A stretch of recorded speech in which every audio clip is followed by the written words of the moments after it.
All right, so this is a 7.5. What we're doing is we're writing and graphing exponential decay functions. So this is exactly the opposite of what we did yesterday. Yesterday we talked about exponential growth, so we had graphs that were growing kind of like this. So today we're going to have graphs that are decaying, which means our graph is going to do something like this. So remember, anytime you're reading a graph, you should always describe it based on what it's doing from left to right. So the exponential growth makes sense because as you go left to right, it's going exponentially higher. And then the exponential decay means that it's getting exponentially smaller from left to right. So decay means that it is getting smaller. So decaying is just simply, decaying is the same thing as getting smaller. Growth means it's growing, decaying means it's getting smaller. So what we're going to do is we're going to write and graph exponential decay models. So everything that we talked about in the previous video, in the previous section, is exactly the same. Your A value will always be the amount that is the starting point, okay? So in this, the growth function was, the starting point was 2, okay? And notice that's what our A was. And over here, in the decay function, our starting point is 2, and notice that is still the A. So everything works exactly the same. But now what I want you to do is I want you to notice the difference between what is changing between each of these. So before we said, okay, this is multiplied by 2, this is multiplied by 2, this is multiplied, this is multiplied by 3, by 3, by 3 again, by 3 again. So that is what our growth factor is. So that's where the 3 came from. Over here, it's pretty much the same thing, except the difference is now, and this is the difficult part about it for many of you that are trying to do this, is to go from 18 to 6, we're not multiplying by 3. We're technically dividing by 3, which is the same thing as multiplying by 1/3. So basically, it's a third of each one. And remember, we're going from left to right. So 18 times 1/3 is 6. 6 times 1/3 is 2. 2 times 1/3 is 2/3. Now, the other way to think about it is we can go in reverse if we want. I would rather you not do that because then you're just trying to memorize something. But again, you're dividing. 18 divided by 3 is 6. That means it's 1/3. 6 divided by 3 is 2. So it's 1/3, okay? And that's where our growth factor comes in. It's the exact same thing as what we did before. It's just now it's getting smaller by a factor of 3, which means 1/3 has to be our growth factor because it gets smaller. So let's look at this equation here. We're going to write a rule. Remember, rule is the same for equation. Okay, so let's look at this. So our starting point is 2. So we have y equals a times b to the x.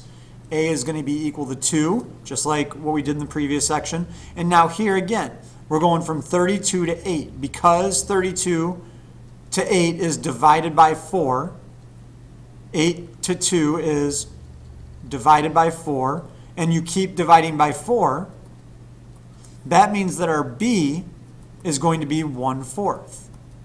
So then our equation is just y equals 2 times 1/4 to the x power. Okay, so try this one on your own. Hit play, or hit pause, and then hit play when you're ready to see if you got the answer right.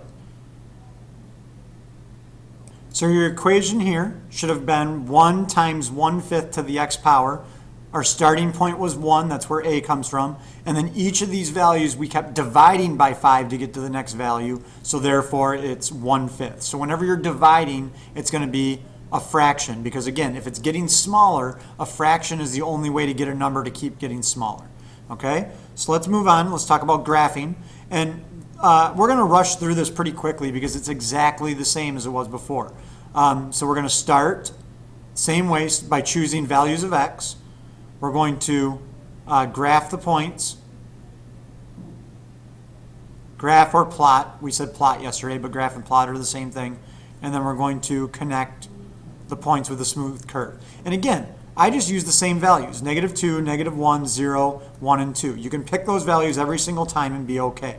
So when you do this, all we're doing is plugging in the values again like what we did before. And again, if you want to use a calculator, you can. So this first one is 1/3 to the -2, which is actually equal to 1 to the -2 over 3 to the -2. And based on our rules of negative exponents, that will invert both of those. So we end up with 3 squared over 1 squared, and that ends up being 9. So we end up with 9. And again, if you want to use a calculator, you can, but you can do it the way that I just wrote it out. You just have to understand the properties of negative exponents. So when you do -1 in there, you'll end up with 3. With 0, you'll end up with 1. When you put 1 in, you get 1/3. And when you put 2 in, you get 1/9. Now, we can do this the same way. So we could do this the same way we were thinking about this on the previous page as well. If you see that your growth factor is 1/3, once you get one of your values, you know that it's going to be divided by 3 each time. So once you get your first value, if you know that it's going to be divided by 3 each time, then just go ahead and do that. It makes it a little bit easier, especially because we're going by ones. Again, that's not a perfect way to do it. It doesn't work every single time depending on what your x values are. But if your x values go in order like this, it will always, you know that your growth factor is 1/3, so it'll be divided by 3, divided by 3, divided by 3, divided by 3. And then again, all we do from here is we plot our points, -2, 9.